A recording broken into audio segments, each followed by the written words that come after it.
اور واقعی بہت دل خوش ہوا ہمارے بیٹے سعد اللہ احسان نے جو بات کی یہاں آ کر کے اپنے والد محترم کے حوالے سے، اور ایک بات اور کہ جو بات مجھے بہت زیادہ پسند ہے وہ یہ کہ اختلاف کی گنجائش ہے. یہ نہیں ہے کہ ہمیشہ یہ اپنی فکر تھوپتے ہیں اپنے بچوں پہ یا اپنے گھر والوں. اس سے بہتر کوئی بات آج کے زمانے میں نہیں ہو سکتی. مجھے یاد آ رہا ہے ایک بڑے اسکالر کے حوالے سے، مغرب کے بڑے اسکالر کے ساتھ ایسا ہوا تھا کہ ایک دن اچانک وہ اسکالر کیک لے کر کے آیا اپنے گھر میں اور اپنی بیوی سے کہا کہ بیوی نے پوچھا کہ کس خوشی میں آپ یہ کیک لے کر کے آئے ہیں؟ وقت دیکھ کے آج تو کسی کا برتھ ڈے نہیں ہے. تو شخص نے کہا کہ نہیں، آج ہی میرا بیٹا پیدا ہوا ہے. میں نے کہا اس کی عمر تو 12-13 سال کی ہے، 12-13 سال پہلے وہ پیدا ہوا، آپ کہہ رہے ہیں کہ آج ہی پیدا ہوا. اس کے پیچھے وجہ یہ تھی، اس نے کہا کہ آج اس نے میری ایک بات کی نفی کر کے، اس کو انکار کر کے، اس نے اپنے وجود کا احساس مجھے دلایا کہ وہ ایک انڈیپینڈنٹ پرسنالٹی رکھنے والا بچہ ہے، وہ انسان ہے، وہ صرف میرا بیٹا نہیں ہے، آج سے وہ ایک مکمل انسان بن گیا. یعنی اختلاف کرنا یہ بہت اچھی بات ہے. جمہوریت میں اختلاف کی ظاہر ہے کہ جتنی ضرورت ہے ہم سبھی جانتے ہیں. کوثر مظہری صاحب کو میں ایک عرصے سے جانتا ہوں اور میرے چھوٹے بھائی کی طرح ہیں، بہت ہی عزیز ہیں، دوست ہیں. لیکن جو خوبیاں ان کے اندر ہیں وہ ان خوبیوں کے حوالے سے میں ان کو بہت عزیز رکھتا ہوں اور میری نظر میں ان کی بڑی اہمیت ہے. میں ان سے متاثر رہتا ہوں ہمیشہ. اور اقبال کو شعر میں جو باتیں کہی گئی ہیں، جن تصورات کا اظہار اس میں ہے، وہ بالکل اس کے ایک مجسم، وہ اس شعر کو اگر آپ ان کے حوالے سے اس کی تشریح کریں تو کوثر مظہری صاحب کو دیکھ لیں. نہایت سنجیدہ ریسرچر اسکالر، بالکل ڈیڈیکیٹڈ ایک محقق کے طور پر ہی کام کرتے ہیں، ایک مشن کے طور پر کام کرتے ہیں. انہیں اپنی کتاب مکمل کرنی تھی، انہوں نے چھٹی لے لی. کلاسز کے جھنجھٹ ہوتے ہیں، ظاہر ہے کہ اس کے بعد وقت نکال پانا بہت مشکل ہوتا ہے. چھٹی لے لی انہوں نے، تقریباً 1 سال کی چھٹی تھی. اس کے بعد وہ کتاب منظر عام پہ آئی. کام اس طرح سے ہوتا ہے، روی میں تحقیق کا کام نہیں ہو سکتا. تحقیق ایک سنجیدہ ریاضت چاہتی ہے، اس کے بغیر آپ ایک بہتر تحقیقی کوئی نمونہ پیش نہیں کر سکتے. تخلیقات کے طور پہ بھی ان کی جو شناخت ہے ہم سب واقف ہیں. محقق کے طور پر جو ان کی شناخت ہے،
صدر محترم سے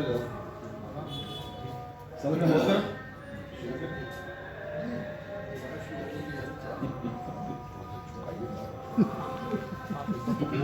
میں یہ عرض کر رہا تھا کہ ایک نہایت ڈیڈیکیٹڈ اور سنجیدہ تحقیقات بھی ہیں شاعر کی حیثیت سے اور نثر نگار کی حیثیت سے. ان کی نثر کا بھی اپنا ایک الگ فلیور ہے. ان کی نثر تحقیق سے متعلق نثر ہو یا تنقید سے متعلق نثر ہو، ظاہر ہے کہ ہر جو نثری اصناف ہیں ان کا اپنا الگ الگ فلیور ہوتا ہے. ریپیٹیشن ان میں نہیں ہے. جو باتیں وہ کر چکے ہیں اپنی پہلی کتابوں میں، اپنی پہلی تحقیقی تنقیدی کتابوں میں، اسے ریپیٹ نہیں کرتے. یہ ایک اچھی گویا بات ہے کسی محقق کے لیے، کسی ناقد کے لیے. جو بات مجھے بہت زیادہ متاثر کرتی ہے وہ ان کی اوریجنلٹی ہے، یعنی اپنی نظر پر اعتبار کرنا اپنی فکر پہ اپنے نظریے پہ اعتبار کرنا. ساحل کا وہ شعر ہے, لے دے کہ اپنے پاس فقط ایک نظر تو ہے, لے دے کہ اپنے پاس فقط ایک نظر تو ہے, کیوں دے کے زندگی کو کسی کی نظر سے. ہم اپنی زندگی ہم کائنات کو, زندگی کو, معاشرے کو, انسان کو اپنی نظر سے دیکھیں گے. مستعار شدہ نظر سے ہم کیوں دیکھیں گے؟ یہ کام وہی کر سکتا ہے, یہ بات وہی کر سکتا ہے جس کا اپنا نظر ہو, اپنی نظر ہو, جس کا اپنا نظریہ. وہ نظریہ ان کے پاس ہے اور یہی چیز ان کی تحریروں کو اوریجنل بناتی ہے. آپ کو ایسا نہیں لگتا کہ ہم نے اس سے قبل اس طرح کی چیزوں کو پڑھ لیا ہے, اس طرح کی فکر ہم پہلے بھی اس سے واقف رہے ہیں. بہت سے لوگ بڑے ناقدین کی نقل کرتے ہیں کسی اور شکل میں. ظاہر ہے کہ تنقید میں اس کی گنجائشیں خوب ہوتی ہیں, لوگ نقل کرتے ہیں, بار بار حوالے دیا کرتے ہیں, ان ناقدین کے حوالے دیتے ہیں تاکہ اپنی بات کو ثابت کر سکیں اور اس میں ایک وزن پیدا کر سکیں. ان کے ہاں وہ سلسلہ نہیں ہے, بلکہ اپنی فکر کو آزادانہ طریقے سے وہ پیش کرتے ہیں. آپ اختلاف کر سکتے ہیں, کچھ گنجائشیں ہیں, جس طرح سے دوسروں سے اختلاف کرنے کا حق انہوں نے دے رکھا ہے, خود کو یہ حق اپنا محفوظ کر رکھا ہے, اس طرح سے دوسروں کو بھی انہوں نے یہ حق دے رکھا ہے کہ آپ اختلاف کر سکتے ہیں. لیکن وہ اختلاف علمی اختلاف ہے, ذاتی طور پر, شخصی طور پہ اختلاف میں یقین نہیں رکھتے. آپ نے دیکھا ہوگا یہاں پہ جو ہمارے کولیگس ہیں, ان کے جو شریک کار ہیں, جو معاصرین ہیں, جنہوں نے اپنے خیالات کا اظہار کیا, اپنے جذبات کا اظہار کیا, ان کے حوالے سے عموماً یہ دیکھا جاتا ہے کہ جو معاصرین ہوتے ہیں یا شعبے میں جو دوسرے شریک کار ہوتے ہیں, وہ ایک دوسرے سے بہت بہتر ایک دوسرے کے بارے میں ان کی فکر نہیں ہوتی, ان کی سوچ نہیں ہوتی. ایک حسد کا, جلن کا اور ایک ایسی معاندانہ قسم کا ایک رویہ ان کا ہوا کرتا ہے. آپ نے دیکھا ان کے جو شریک کار ہیں یہاں شعبے کے جو دیگر اساتذہ ہیں, یہاں فاروقی صاحب بیٹھے ہوئے ہیں, یہ سب لوگ بڑی عزت کے ساتھ ان کا نام لیتے ہیں, بہت ہی شفقت کے ساتھ. جو بزرگ ہیں ان سے وہ بہت شفقت کے ساتھ پیش آتے ہیں, باوجود اس کے کہ بہت سے لوگوں سے وہ خود اختلاف کرتے ہیں, علمی اختلاف. اگر علمی اختلاف نہ ہو تو علم کا جو سفر ہے وہ آگے کی طرف نہیں بڑھے گا. اختلاف بہت ضروری ہے, ورنہ ہم جہاں تھے دنیا کے آغاز میں وہی پڑے رہتے. یہ اختلاف ہی ہے جو ہمیں علم کے سفر یہاں تک لے کر کے ہمیں وہ اختلاف ہو جائے. تو ظاہر ہے بہت ضروری ہے اختلاف کا ہونا, علمی اختلاف کا ہونا بہت ضروری ہے. ذاتی اختلافات کم ہو تو بہتر ہے, لیکن جو علمی اختلافات ہیں وہ ان کا ہونا بہت ضروری ہے, علم کی بقا کے لیے, اس کے فروغ کے لیے.